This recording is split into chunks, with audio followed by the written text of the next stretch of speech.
Is the Daily Mail quality press? No. If you're doing an analysis of Eurosceptic discourse about the EU, the Daily Mail would be useful as a primary source to exemplify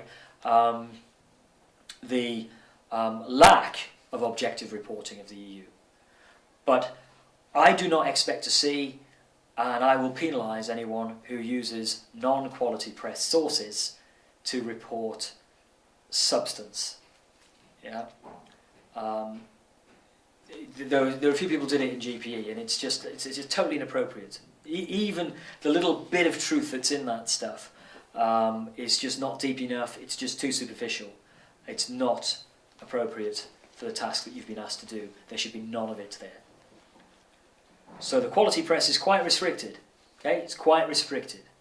We're talking about really 1 or 2 publications, and get balance. Yeah, get balance. So The Economist is going to give you a right of centre view. The Financial Times, slightly right of centre ground, and something like the New Internationalist is going to give you a left of centre approach.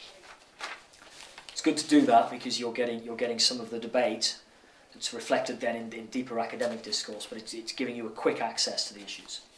The BBC website is phenomenal if used for many economic issues. It's brilliant, its reporting is brilliant, but I don't want to see loads of it. A smattering of the BBC might be useful in your bibliography, but over-dependence on stuff like that's just daft.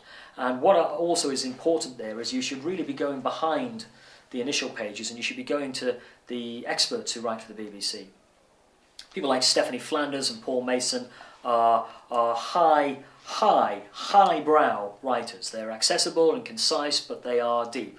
They know their stuff.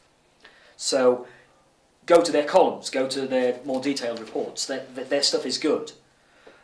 So with the BBC, there's good stuff in there, but go behind the front. Go deeper into the site. Get the substantive, longer pieces by the really quality journalists. And likewise, in editions of things like The Times, people like Anatoly Kaletsky, people like Erwin Stelzer, some of these economists are listed in the website. Quality economists are worth reading. Yeah, Paul Krugman, the New York Times, they're worth reading. Joe Stiglitz, they're worth reading. But, what we don't want is Leo McKinstry from the Daily Express. He's no qualifications at all. He doesn't know what he's talking about. His ignorance of the EU is virtually unparalleled. You don't use him. Yeah, you use good, informed, detached, qualified sources, competent people.